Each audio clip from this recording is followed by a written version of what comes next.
All right. Should you join the military? Honestly, I think it's a huge personal preference.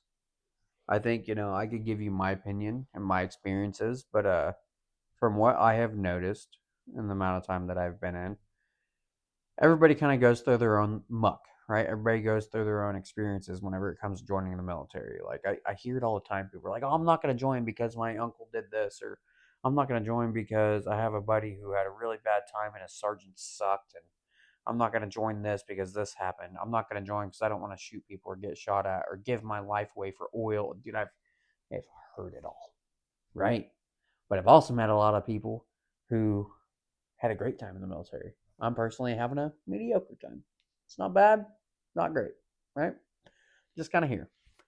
But the biggest thing I can tell you is like a lot of people have such a huge misconception of what it's like to be in the military. Or, they don't really understand the difference between National Guard, reserves, or actually going active duty.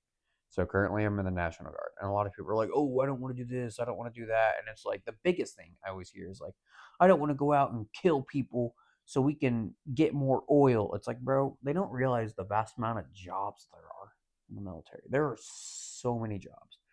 Most of the jobs you can do in civilian life, you can do in the military. Chances are there's probably actually a job code for it, like an MOS, right?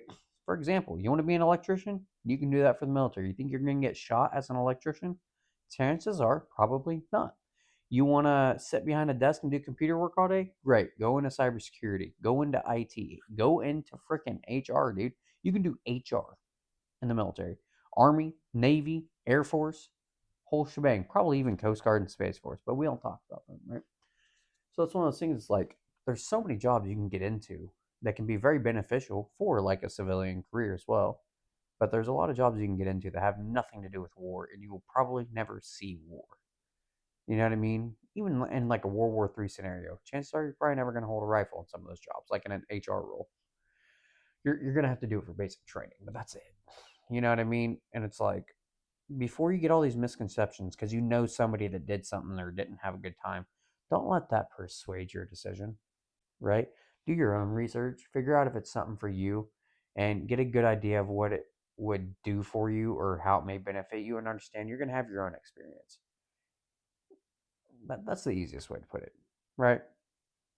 Like, I've met people who have the same MOS as I do, who have had a great time in the military, and I've met people in the same MOS as I have that have had an absolute dog of a time.